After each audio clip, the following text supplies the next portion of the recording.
Okay, magandang hapon. Heto po, ipapakita natin itong DOJ, Department of Justice, ay nagpa-press conference na sila.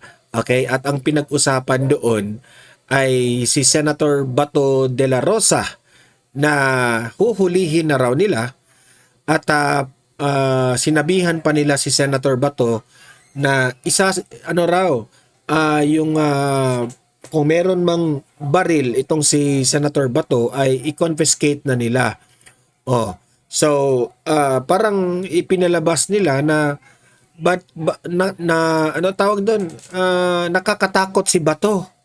Oh, na hindi naman yan ang iniiwasan ni Bato na madala siya doon sa Hague.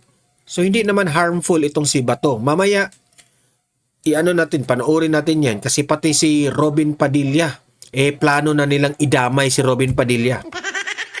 Pag-usapan, mag-react tayo dyan, ha? At pangalawa nating pag-usapan ay in-interview itong si Attorney Topacio patungkol po dito sa kalagayan ni Senator Bato. Okay? Maganda ito para maiintindihan natin because he is being interviewed by Corina Sanchez. Okay? O ano ba yung mga rights ni Bato? Fugitive na ba si Bato? At ano yung mga pagkakamali ng administrasyon na ito sa paghuli ni Bato de la Rosa? Okay? Yan po ang pag-uusapan natin. At pero bago ang lahat, paki-like at saka paki-share itong ating video at subscribe na rin sa ating channel sa Donmar TV. Okay? Ito po. Panoorin natin itong press conference ng DOJ. The client lawyer privilege doesn't excuse him being an officer of the court, being a citizen of the Republic of the Philippines covered by the law, doesn't excuse him from cooperating or doesn't excuse him from committing crimes like concealing offenders, misleading authorities, or delaying legal processes.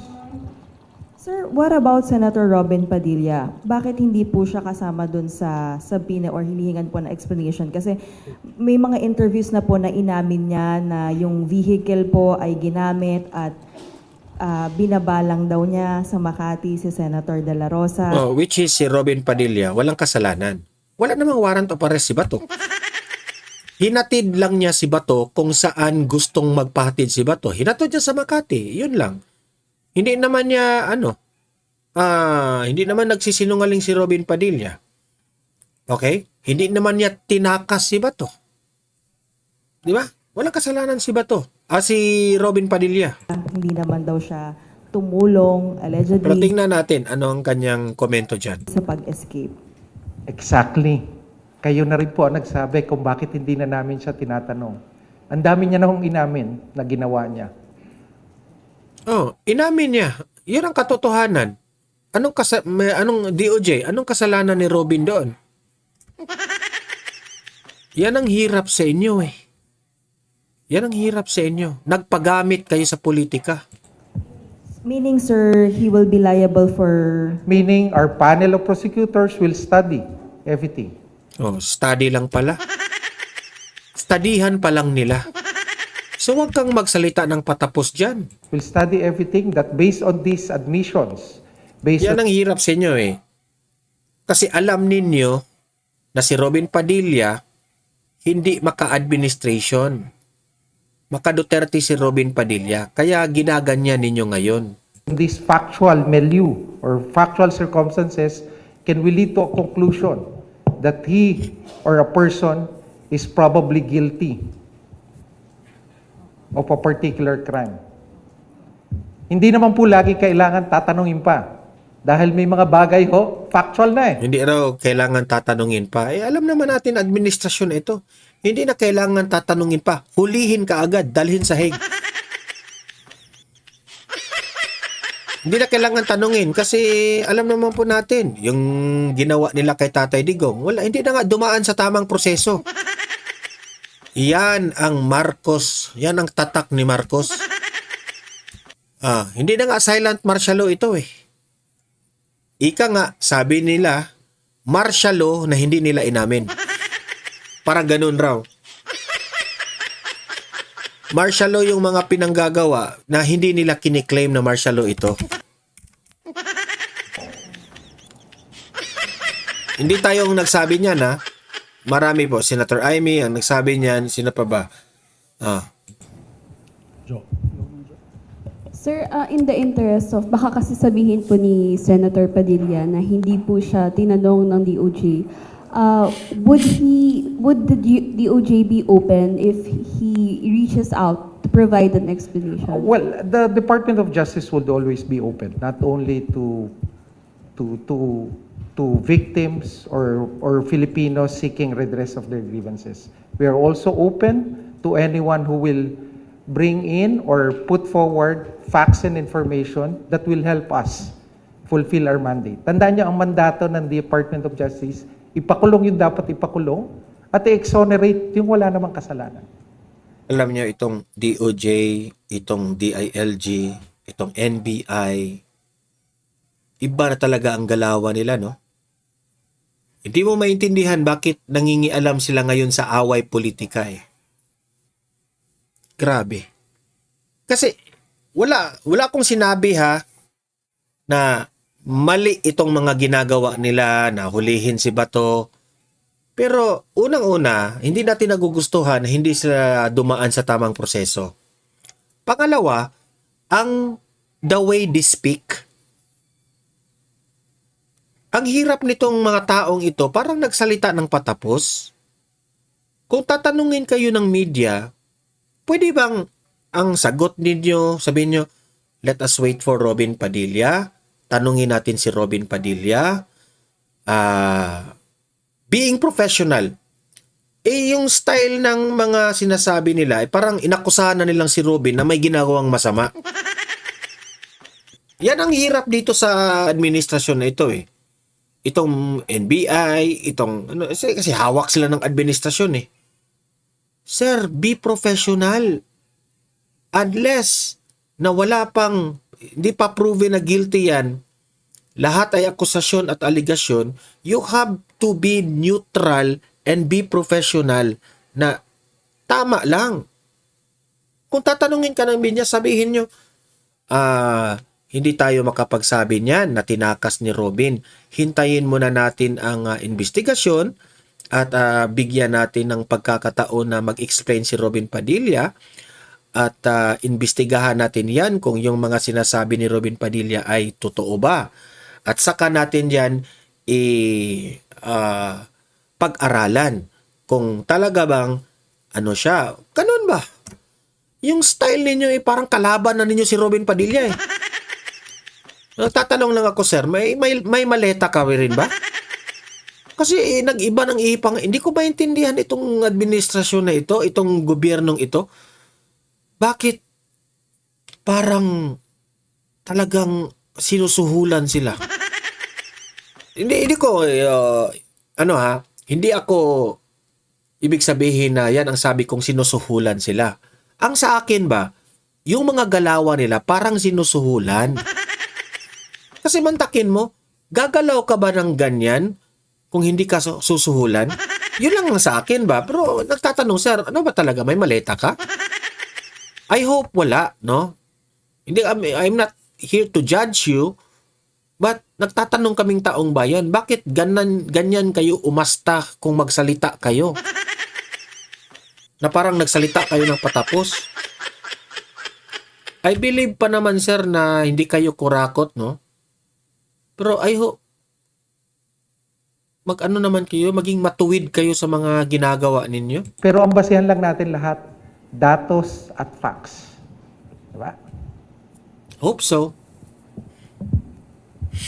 Sir, good morning. Regarding Senator Padilla po, Jairo, how would he respond to the investigation if ever? Will he be allowed to submit a counter affidavit or? Okay. This is the initial part, no? This is basically pag tinatawag po natin, konti lang pong kaalaman. May case build up na nangyayari. Pag buo na to, 'di ba? Either initiated from the case build up ng DOJ or initiated by our law enforcement agencies. Halimbawa, may dumating na complaint. Ready na halimbawa ang PNP or ang ang NBI na magsampa ng ganoong kaso, dumarating yun dito sa DOJ, tinitimbang muna namin yung case build-up na tinatawag o kaya pwedeng simula mo na kagad yung PI process, yung preliminary investigation on the matter.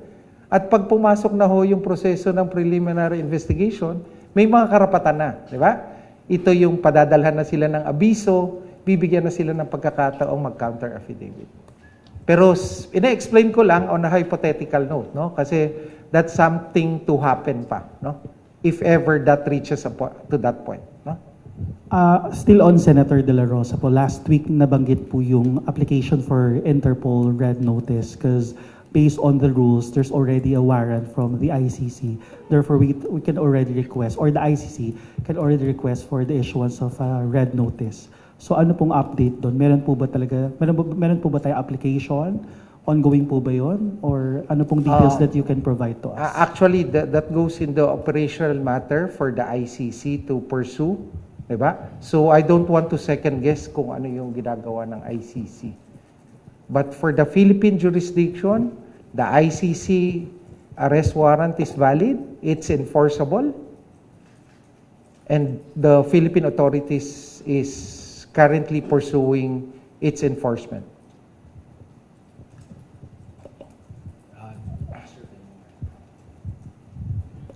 Sir, good morning, sir. Sir, si Senator Marcoleta has been the subject of a application for a PhDO by the Ombudsman.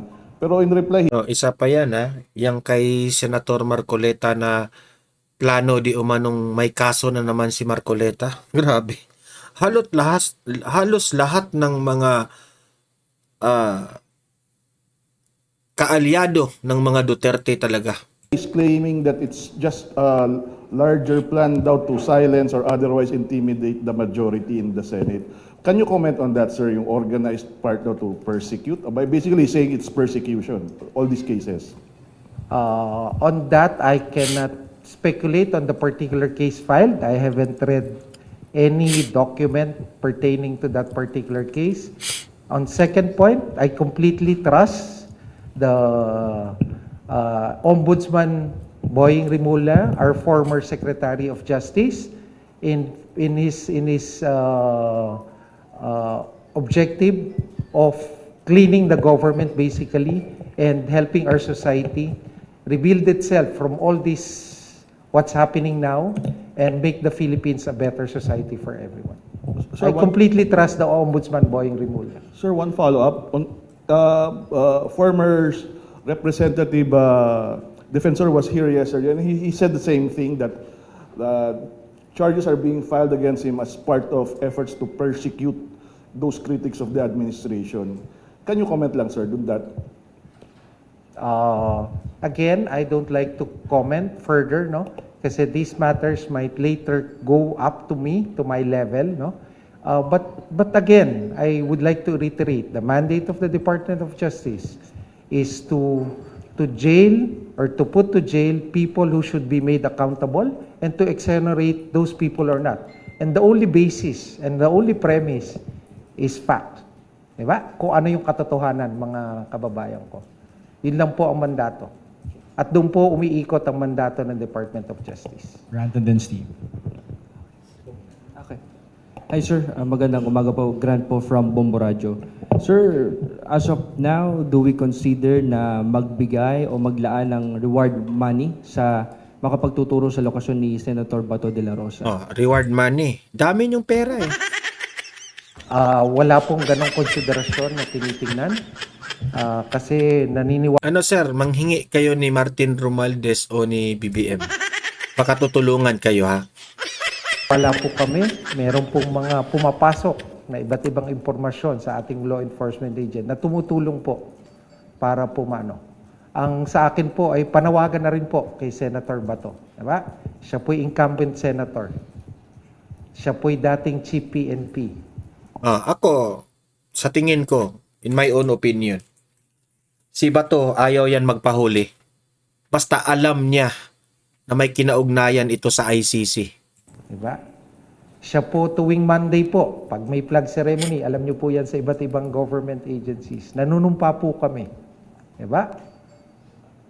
Siya po'y dumulog sa Korte Suprema. Dinidinig yung kanyang inihaing reklamo. Magtulong-tulong po tayo na buhayin yung proseso ng rule of law. Diba? Sa ginagawa niya po na hindi pagsuko o hindi pagtupad dun sa warrant. Diba?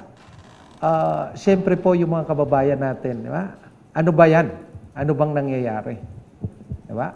So sa akin po ay pakiusap bilang kapwa Pilipino kay Senator Bato de la Rosa. Diba? Heed the call of the rule of law. Alam niya na pag may arrest warrant, dapat sineserve at dapat sumusunod. Okay, sir. Next, sir, on Saturday, NBI Director Matibag has said that they have information na possible na ma-issuehan din ng ICC arrest warrant ang ilan pang individuals. Sir, do we see also sa DOJ na mag-i-issue din ang ICC ng panibagong arrest warrant sa iba pang mga co-perpetrators ni former President Duterte? I don't like to speculate on that. That's an ICC matter. But are we ready, sir, to task again NBI at PNP to implement the warrant? If in case? Yes. Opo. Lagi pong handa ang Department of Justice para tuparin ang kanyang mandato at tungkulin para sa bayan. Hi, Soj. Good morning po. Good Steve morning. po from DZMMs. Soj, it's been weeks no since hindi natin mahagilap si Senator Bato. Ano ba yung nagpapahirap sa atin para hindi siya maaresto sa ngayon? May leads po ba tayo kung nasaan siya?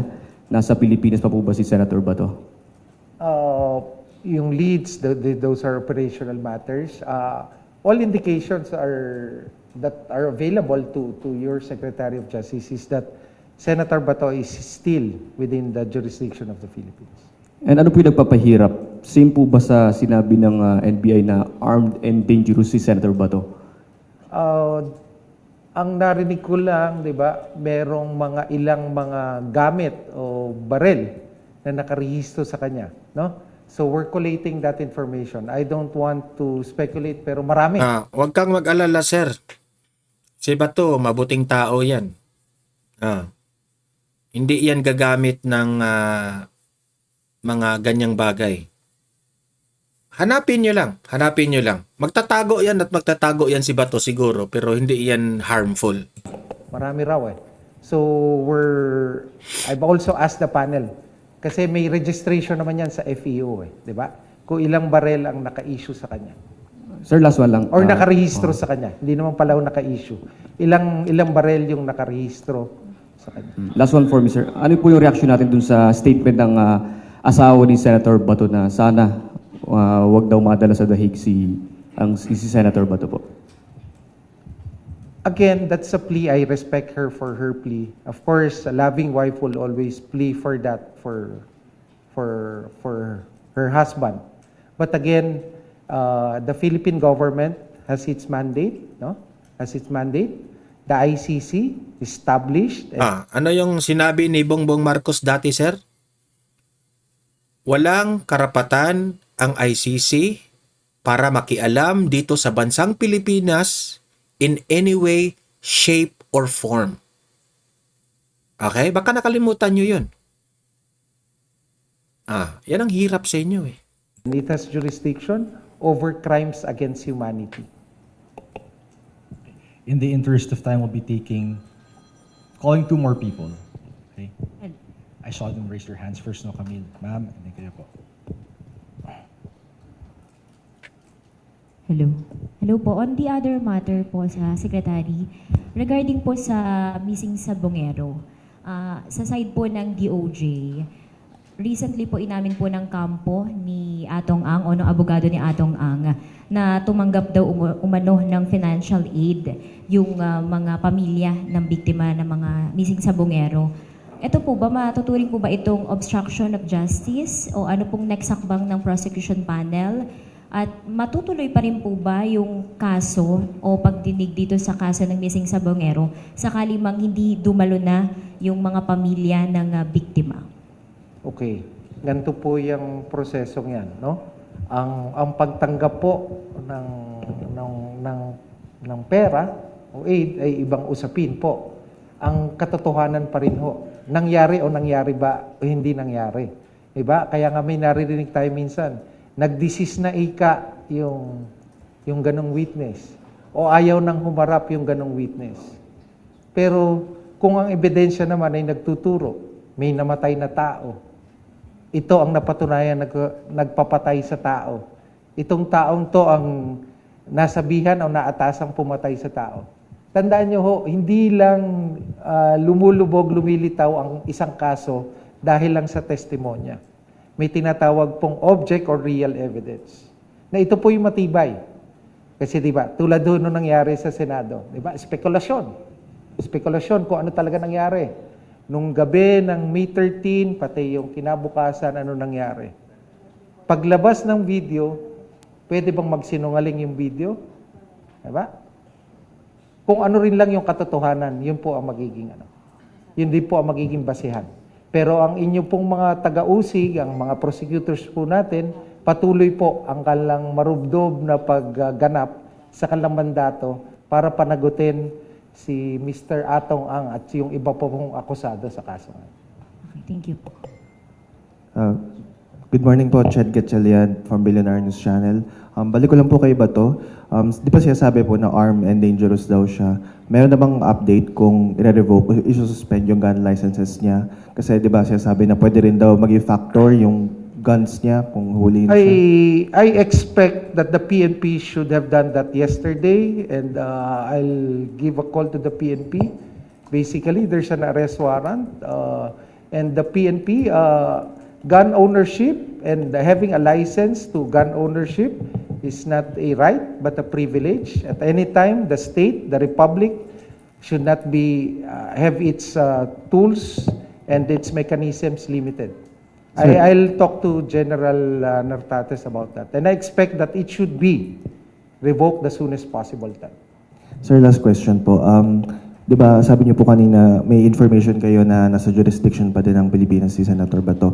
How sure are we, and meron din ba tayong coordination sa mga local authorities looking on the backdoor exits? Kasi di ba ang name-mention lang lagi sa immigration, pero yung mga backdoor kasi sabi nila hindi naman nila nasasakop yun. Meron pong gumaganap sa tungkulin yan. Okay? That's all the time we have for this morning. Thank you. Good morning. Muli po, maraming salamat. Ayan po Yun po ang latest na press con nila, no? So, parang nagpaalam na sila, no? Na ito na talaga, hahanapin si Bato, hulihin si Bato, at alam na natin kung ano ang kahinananan dyan. Pupunta talaga si Bato sa hig niyan. Di ba? Ito naman, panoorin natin ang naman ang say sa legal defense naman ni Senator Bato. Alamin natin by Attorney Topacio. Ito po. Nagbabalik po kami sa pagbabalanse dito po sa memo. Inilabas na ng Korte Suprema po ang kanilang mga komento sa hirit na TRO ni Senador Bato de la Rosa laban sa posibleng ICC arrest. Is that even correct? Di ba arrest muna ng NBI? Pero arrest warrant from the Arrest ICC. warrant from ICC, Oo. yes. Ang huhuli sa kanya, PNP or NBI. yes. Ayun. The Supreme Court en banc says kailangan pang busisiin ang konstitusyon para pigilan ng gobyerno ang mga maseselang kaso, lalong-lalo na't may posibilidad na marami. Ang tanong, may visa pa ba ang ICC sa Pilipinas? Yun ang parang Issue. hindi ba? But in my mind, sa lahat ng taong nanonood o nakikinig sa atin, nandoon na si Pangulong Duterte at nagdesisyon na yung mga justice doon na they have jurisdiction over the former president. Kaya kung ano man magiging desisyon dito sa main issue, talagang malaki ang implication. Oo, di ba? anong ibig sabihin nun? Pababalikin dito si Pangulong Duterte kung magdesisyon ng Korte Suprema na walang jurisdiction ng ICC. Yeah. So, kasama natin para himayin ang mga komento ng mga Supreme Court Justice. Associate Dean of the UP College of Law, Attorney Paulo Tamase. Hello, sir. Good morning po. Magandang umaga po. At ang isa sa mga legal counsel ni Senator Bato na si Attorney Ferdinand Topacio. Tama po ba? Ay, opo, tama po, Ma'am Ayun. Corina, Sir Willard. Good morning po. Morning, Always sir. a pleasure to be here. Yes, okay. So, eto na nga po, lumabas na po yung mga opinion ng lahat ng mga Supreme Court Justice. Nakita kung sino-sino ang bumoto para sa pagtanggi sa TRO at sa mga nagsasabi naman na may visa dapat yung TRO. Okay. At ano ang magiging basa nila doon sa, lalo na lumabas na yung mga opinion, maintindihan natin yung reasoning ng mga pumabor at kumontra at yung tingin nilang magiging implication doon sa pagdedesisyon nila sa main issue. Ito ba ay clue na o Yes. indikasyon ng kanilang pagkiling? Okay. So, para bigyan lang po tayo ng siguro, I won't even attempt. I mean, I made my comment, I made my own notes, pero dito na lang po tayo sa nakakaalam talaga.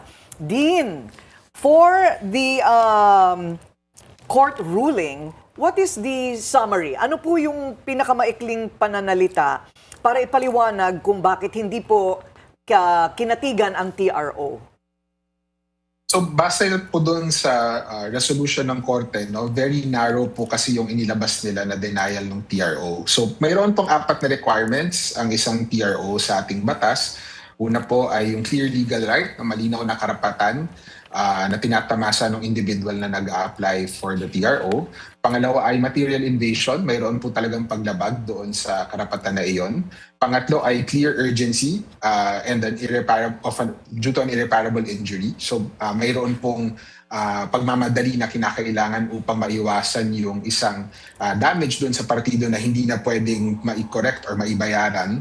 At yung last po ay no plain, speedy at adequate remedy. So para simplihan lamang po, no, yung dalawa pong essence nung pag-deny po ng TRO ay una, ayon sa Korte Suprema, hindi pa ho malinaw yung karapatan. Precisely dahil yung kaso po na main na inihain po ni Senator Bato ay pending pa ho. So yung mga issue ukol doon sa jurisdiction ng ICC, yung application ng RA 9851, yung sa saligang batas natin, kung may requirement ba na dumaan muna ito sa lokal na proseso, hindi pa ho dinidesisyonan ng korte yan at this point. At dahil hindi pa ho niya nadidesisyonan, hindi pa ho raw malinaw yung karapatan ni Senator Bato. Yun po yung unang dahilan. Pangalawa po ay yung lack po ng urgency at material invasion. At ayon po sa korte, no, tinignan nila yung fact na si Senator Bato nasa protective custody ng Senado noong hinihain yung manifestation. Bumalik din sila doon sa statements ni Pangulong Marcos na wala naman purang utos upang arestuhin na si Senator Bato. So at yung kawalan po ng facts, no, na pwede nilang pagbasihan ng kanilang pag-grant na isang TRO. So napaka-narrow po ng ruling na iyon. Hindi pa ho dinidesisyon na ng korte yung main issues na nabanggit ko. Ngunit dahil hindi po ganoon kalinaw yung karapatan ni Senator Bato, ayon sa korte ay hindi mo na nila ginrant yung application niya para sa TRO. Okay. Naku, parang binasa niya itong desisyon, ano? Memorized ni Dean. Nasanay na si Dean dyan. Oo nga, na isa-isa talaga niya. So, Attorney Topacio, you agree that his rights are not clear? Well, unang-una po, I would like to commend Dean Paulo. Napakaganda po nung kanyang analysis talaga. And I couldn't have said it better. Pero sa akin po, while I am fettered, ako po ay limitado sapagkat meron pa po yung motion for reconsideration at yung main case po ay nakabinbin pa, hindi ko pwedeng i-discuss po yung merits o yung details sapagkat sub judice po tayo niyan. Suffice it to state na at tama naman po yung analysis ni Dean Paulo, pero para sa akin po, na-mislead ang korte. Unang-una, nung sinabi ni Pangulong Marcos na wala siyang standing order para arestuhin si Senator De La Rosa. Ang problema po sa ating presidente, hindi yata siya sinusunod ng mga subordinates niya, meaning the NBI and the DOJ. And DOJ is supposed to be the alter ego of the president. Pero ngayon, inutos ang pag-aaresto. So that destroys the lack of urgency. Sapagkat noon, tama nga naman, noong dinesisyonan po yung prayer for TRO or status quo order, sinabi malinaw ng ating Pangulo. Wala siyang order. Ngunit dapat po ginalang naman ng mga subordinates niya na may pending case pa at hindi naman dapat ipinag-utos. Kaya sa MR po namin, i-allege namin niya na ngayon, kung noon man ay wala, maaring ngayon ay meron na sapagkat yun, in order na ng manhunt, etc. etc. Ang dami Actually, nang sinabi. nabubuluhan nga po ako Kaya eh. ako rin po actually. Meron ba o wala? Hindi lang po Meron kayo. ba o wala? Preno ba o hindi? Pero Opo. Attorney Ferdy, tingin nyo itong kawalan ng TRO, pinipigilan ba ang mga law enforcers na ipatupad ang arrest warrant?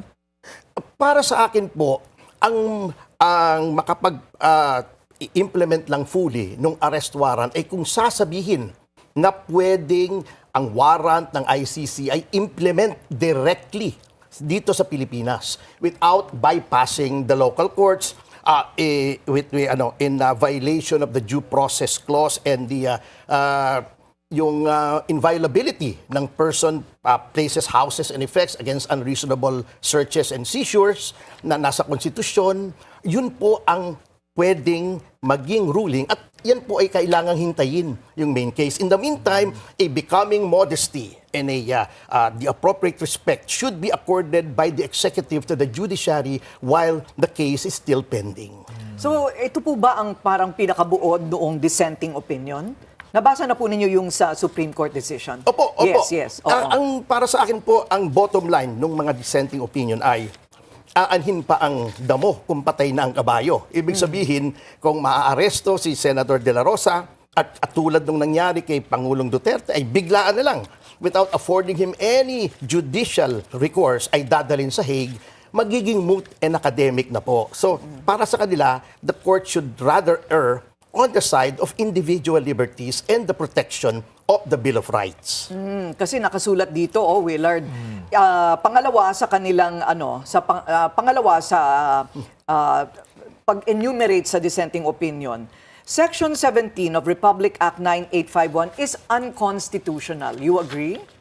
Para sa akin po, kung magkakaroon ng surrender without going through the judicial process, ay unconstitutional po talaga yan. Sapagkat para sa akin po, isa lang po dapat ang tandaan ng kahit sinong Pilipino.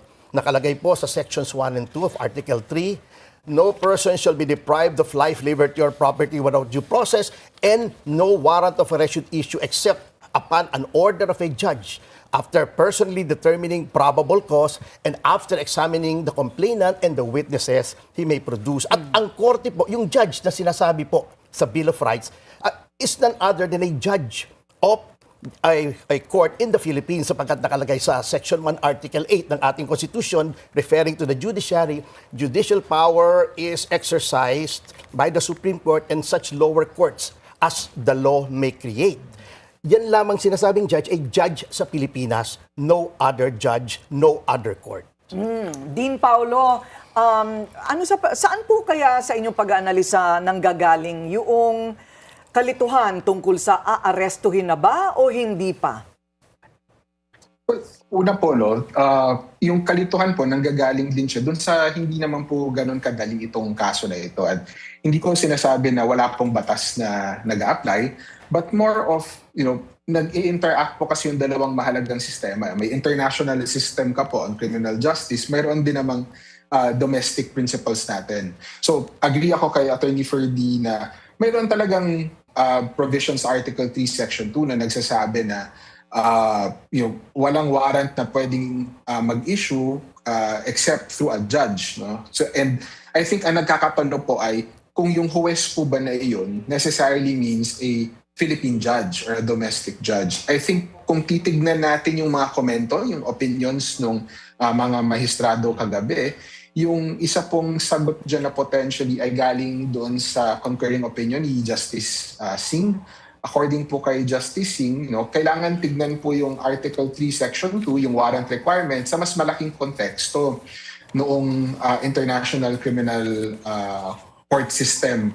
At ayon ho sa kanya, yung dahil naman dito yung proseso ng pag-i-issue ng isang warrant sa ICC ay dumaan din sa maraming proseso, hindi po pakay ng Article 3 Section 2 na i-frustrate yung warrant na iyon by giving a second chance doon sa Philippine courts natin na essentially overrule yung international court system. So, yun po yung isang argumento para roon. Yung sinasabi po ni Attorney Ferdy naman ay argumento para doon sa side na nagsasabi na kailangan po talaga ng domestic warrant. Kasi noong 1987, nung ginawa yung sa Ligang Batas, ay wala naman pong international court system. So it necessarily refers to a Philippine judge. So ito po yung pinag-aawayan din sa main case na, to be clear, hindi pa ko niresolba ng korte dito sa TRO. Ano po kaya ang timeline na inaasahan natin para sa desisyon na ito? It's, in the bigger case, to determine whether the ICC has jurisdiction over the Philippines, kailan po kaya mangyayari yun? Well, medyo matagal na po kasi pending yung argumento na yun sa Korte Suprema, no? Hindi lamang po siya dito sa case ni Senator Bato, nahain na po yung argumento na yan doon sa kaso ni Pangulong Duterte mismo. Kung tama ko yung alala ko, nagkaroon din po kasi ng petitions laban doon. Pero hanggang ngayon po, hindi pa po siya nadedesisyon ng Korte. Guessing game po talaga kung kailan magdedesisyon yung Korte natin. So, ang short answer po dyan ay wala pong clear timeline, no? Kung kailan po sila maglalabas ng opinion. Sa ICC, nagdesisyon po sila ng malinaw that they do have jurisdiction over the case and the personality who is former President Rodrigo Duterte. Kung ano po ang implikasyon kung ang Korte Suprema po ay magdedesisyon na wala po silang jurisdiction sa atin? Even if the alleged crime was committed during the time when we were still ICC members. So dito po ulit babalik to yung difficulty ng kaso na ito na meron po kasi tayong sistema sa international law, may sistema din po tayo sa domestic system natin. Yung Korte Suprema po ang pinakamataas na otoridad natin sa ating domestic system. So kung sabihin po nila na unconstitutional yung arrest laban kay, hindi naman kay Senator Bato but kay Pangulong Duterte, yun na po ang batas sa atin, no, na hindi po tama na hindi dumaan sa lokal na korte. Pero hindi po nun naapektuhan yung proceeding na nangyayari na ngayon sa The Hague. So kahit ipag-utos po halimbawa ng korte yung pagbabalik ng Pilipinas or pagbabalik ni Pangulong Duterte sa Pilipinas, hindi po yun necessarily gagalangin ng ICC, no? Or hindi po sila necessarily susunod doon. Hindi rin po magkakaroon ng kapangyarihan yung mga authorities ng Pilipinas na magpumilit pumunta sa The Hague at pumilit na kunin si Pangulong Duterte. So may ganoon po talaga na realities. Do you see that happening? Ito pong, kunwari, nagdesisyon ng Korte Suprema, hindi, walang jurisdiction sa atin ng ICC. May pupunta na batalyon doon sa The Hague. At ano? Wala naman tayong Hague Invasion Act eh. Kaya nga. Hindi katulad ng Amerika. But before that, Ma'am Corina, Sir Willard, allow me to disagree with Dean Paulo. Sabi niya kasi, tricky, mahirap. Para sa akin, napakadali lang po eh. As between international law and the Constitution should always prevail, at least within our country, sapagkat yan ang highest law. Tama po si Senior Associate Justice Marvic Leonen. Ang status lamang po ng international law, even under the doctrine of incorporation and transformation, ay kasing taas lamang po siya ng isang act of Congress or statute. At ano po ang prinsipyo pagdating sa statute? A statute can never go against the Constitution. So, ang nangyari po, yung contention ni Dean Paulo, with all due respect, parang tayo hindi natin pwedeng ipilit yung desisyon natin sa Hague. Bakit yung Hague? Pinipilit nila yung desisyon nila rito by bypassing our courts. Hindi pwedeng ganon. That will make magandang debate ito sa dalawa, ha? international law, that will make an international court superior to our Constitution, and as a sovereign nation, as an independent nation, that is something that we should never allow. Never. But the alleged crimes were committed, supposedly, at that time when we agreed that the ICC had jurisdiction on the Philippines. Ay, ibang usapan po yun kasi we withdrew in 2019 if we can all recall. Yung investigasyon pa niya nag-umpisa ng 2021 lamang after we had withdrawn. So it's one thing to have jurisdiction over the crime. It's another thing in the with respect to the situation. Let me explain it in a layman's term. Yung crime na ginawa raw ni Bato at ni FPRRD ay nangyari nung panahon ay miyembro pa tayo ng ICC. Pero ang problema dito, nag-file sila ng kaso, hindi na tayo miyembro. 'Di ba? Kasi tumiwalag na nga tayo. Bakit? Itong mga nung panahon na si Duterte pa yung presidente, doon yun yung miyembro pa tayo ng ICC talaga. Doon sana kayo nagreklamo. Doon nyo sana kinasuhan si Duterte at si Bato nung time na miyembro pa tayo. Doon kayo nag-file. Pero nung tumiwalag na tayo sa ICC, tapos di na tayo miyembro ha, saka sila nag-file doon sa ICC, wala na. Yung technicalities pa lang doon, wala na, hindi na pasok sa argumento. Of Senator Bato na ma-implement yan ngayon that we have withdrawn from the statute kasi in order to extradite, in order to surrender under Section 17 of 9851, dapat may applicable extradition treaty or extradition law and other treaties. Sa ngayon, wala tayong treaty. Wala tayo sa Rome Statute. So, Dean Paulo, I think that seems to be one of the cruxes of this entire argument. Ano po? Yung timeline na 2019, bumitaw na tayo sa ICC. Yung investigasyon nagsimula 2021, wala na naman tayo sa ilalim. Pero ang sinasabing krimen nangyari nung tayo ay miyembro pa rin. How do you resolve that? Kasi ang basa ko kasi dito sa Constitution natin is that meron din kasi tayong, along with Article 3, Section 2 sa Saligang Batas, na tama ko yung pag-quote ni Attorney Ferdino, may constitutional commitments din tayo sa international system. So pag tinignan niyo yung Article 2, Section 2, mayroon dong provision says na the Philippines follows the generally accepted principles of international law. Pagdating relevant to the ICCTP, yung Article 7, Section 21, na nagiging yung transformation clause na tinatawag natin. So yung mga treaties na sinasang-ayunan ng Pilipinas, nagiging bahagi yan ng ating sistema. Tama, si Atty. Topacio, pagdating dun sa sinasabi ni Justice Leone na yung dualist system, nauna yung Saligang Batas para sa Korte Suprema.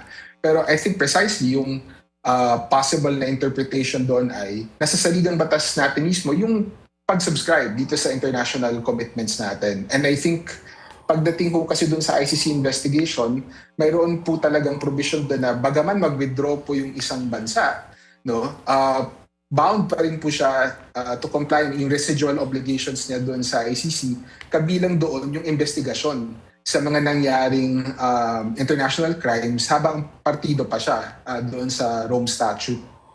So in this case, mawawalan po ng saysay yung mga provisions on, just to provide for counter reading ko, mawawalan ng saysay yung provisions natin doon sa international commitments natin kung yung pagbasa po sa Article 3, Section 2 ay narrow or makitid na kailangan po talagang huwes ng Pilipinas. So yung suggestion po ng ibang separate opinions, I think kay Justice Singh nga po, ay tignan niyo po to ng buo, yung sistema natin.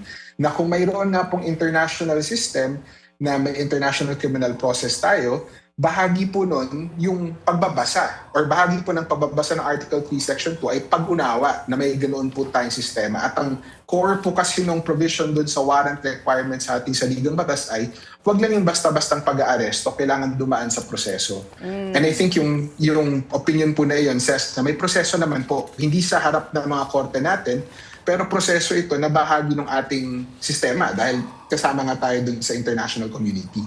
So bago natin komentuhan yung tungkol sa implikasyon naman na karamihan sa mga Supreme Court justices ay kumatig doon sa pag-deny ng TRO. Sino-sino ba ang mga bumoto, Willard? Unang-una si Chief Justice Esmundo. Siya ay pumabor na hindi na dapat bigyan ng TRO. Okay. Tapos nandyan din siyempre si Senior Associate Justice Marvic Leonen, and then Justice Joseph Lopez also, and even of course Justice Kagiwa among them, and then sa mga hindi naman sumang-ayon, dissenting opinion, kasama dyan si Justice Amy Lazaro Javier, and also Henry Inting. Bali ilan ang 951. 951, ayun. So palagay po ba ninyo, may implikasyon po na ganun po ang naging desisyon, ang hatian ng desisyon? Sa akin po, Ma'am Corina, Sir Willard, ayoko nang i-dignify yan eh. Sapagkat, ang sabi nga ng tatay ko sa akin, pagka nasa level na ng Supreme Court, pagka-appoint sa'yo ng Pangulo, you should only say two things to the President. Thank you and damn you. Kasi dapat, independent ka na eh. You should be at the chill and distant heights. So ayoko nang patulan yung politika-politika na yan. I have the highest respect for our justices na they voted according to their beliefs and their conscience. Ang problema lang kasi, ginugulo nga. Ayoko na kasing mamulitika dyan eh. Hindi naman tayo UP College of Law na lahat pinupolitika eh, no? Pero just a brief rejoinder to Dean Paulo. Yung sinasabi po niyang part nga ng batas natin under the Constitution itself. But merong non-negotiable dyan. Yung Bill of Rights, yung due process na hindi lamang sa Constitution natin makikita, ngunit sa Universal Grabe, ang galing magdebate ni Attorney Topacio eh. Declaration of Human Rights at saka sa International Declaration of Civil and Political Rights, nandun din yun ang word na due process. Due process is something that hears before it condemns. Tanong ko kay Dean Paulo, si Senator De La Rosa ba ay na-represent nung inisyu yung warrant? Nung naglitis ba para malaman kung dapat mag-issue o hindi ng warrant? Meron bang kinatawan si Senator De La Rosa? In fact, secret nga yung warrant eh. So, Dean Paulo, where is the due process there? Nadinig ba ang panig ni Senator De La Rosa? Parang Court of the Star Chamber yan nung medieval times eh, na nilitis ka, hindi mo alam. What do you think, Dean Paulo? I think maganda ko yung point no, na yung warrant proceeding nga po ay secret at hindi naman po represented yung partido doon sa warrant proceeding. Parang nag-agree siya. Pero hindi po yun naiiba doon sa domestic processes natin. Sa domestic process din po natin, hindi naman po represented yung abogado eh. Sa judge at the warrant stage. At na-issue po yung warrant na hindi talaga alam nung accused dahil po kung malalaman po na accused ahead of time yung warrant, precisely magkakaroon siya ng incentive or reason na hindi na po tumalima doon sa utos ng korte na humarap siya sa trial. So I think na-account din po yun doon sa separate concurring opinions na napag-usapan nila yung proseso sa ICC, ano ba yung mga safeguards upang ensure na hindi lang kung sino-sino yung dadamputin ng ICC, dumaan siya through various initial investigations at independent na assessment ng ICC mismo, hindi lamang yung prosecutor. So parang I think it mirrors closely yung domestic process natin. Attorney Ferdy, na-file na ho ba yung MR? Opo, ipa-file na po namin. Ang main counsels po kasi for the Supreme Court are Attorneys Torion and Bondoc. Pero isa nga po yung i-raise namin. Kasi with all due respect to Dean Paulo, the comparison is ludicrous. Kasi dito may preliminary investigation. Dito meron kang counter affidavit. Baka meron ka pang rejoinder affidavit. At lahat yan ay mababasa ng huwes in determining probable cause. Doon, walay, nada, silch. O paano mo sasabihin may due process in accordance with our standards? Mas mataas pong standards ng Pilipinas sa ICC kung ganon. Bakit pababayaan natin ang isang mamamayan mag-subject himself to standards lower than our Constitution? Para na tayong vassal state yan. Attorney Ferdy, paano nyo po i-address itong sinabi halimbawa ni Justice Singh na hindi dapat maging talisman daw o panangga yung pananagutan itong mga constitutional rights ng isang akusado? Well, that is true. But with all due respect to the good justice, we must hearken back to the fundamental principle of criminal law that accusation is not synonymous with guilt. That pronouncement seems to assume na guilty na. But in the eyes of our law, not only is accusation not synonymous with guilt, the accused is at all times presumed innocent. If we are going to presume na siya ay guilty na at nagpapalusot lamang siya, that turns all the constitutional guarantees against arrest on its head. Parang baliktad na po. Okay. Parang parang dahil siya'y nasa Pilipinas, well, that's the problem of the ICC. He is still in the Philippines and he is still governed by our laws. Yun ang hindi masyadong... Well, anyway, pag lumabas na itong desisyon ng Korte Suprema, Attorney Topacio, tsaka na lang po tayo malilinawan. Kasi parang iniisip ko, is it possible that Dean Paulo, is it possible that if the Supreme Court decides that we are not under the jurisdiction of the ICC, mapapabalik ba dito sa Pilipinas si dating Pangulong Duterte? Well, if nagdesisyon po yung korte natin na wala po sa ICC, parang hindi ko rin po makita kung paano i-enforce ng Korte Suprema yung pagbabalik. Siguro po maaaring yung executive department natin bilang pagsunod doon sa desisyon ay mag-file ng isang request, no? Para ibalik po. Pero I think it highlights nga po yung pagkaka-unique nitong proseso na ito. Kinikilala naman natin na hindi siya normal na bahagi ng ating judicial process kasi wala pong control ang Korte Suprema sa ICC. In the same way na wala pong control yung ICC natin sa Korte Suprema, no? Magkahiwalay po talaga yung plane nila o yung spheres nila. Okay. But that said, no, yung siguro ang tanong kasi ultimately from an academic perspective sa akin ay paano po natin babasahin yung saligang batas natin kabilang na yung mga protections para sa due process at a time when pumayag tayo sa isang sistema na kinikilala na marahil hindi sapat, no, yung domestic law or domestic processes natin upang magbigay ng hustisya sa mga krimen na of an international character or yung seryosong mga krimen, kabilang na yung mga crimes against humanity. So, may dalawang choices tayo eh. Una ay yung makitid, narrow talaga na reading ng Article 3, Section 2 na kailangan may warrant, kailangan huwes ng Pilipinas yung nag-issue. But pwede din kasi mas holistic yung basa na hindi naman sinabi ng Article 3, Section 2 na Pilipinas na huwes. Hindi naman niya pinagbabawal yung pagtalima natin sa mga international commitments. And therefore, baka mas holistic yung pagbabasa na as long as mayroong proseso, especially sa international court, no, na kamukha naman ng proseso sa atin, then hindi naman nalalabag yung ating saligang batas. So yun yung, I think, core gravamen, so to speak, nung pinag-aawayan natin dun sa kaso.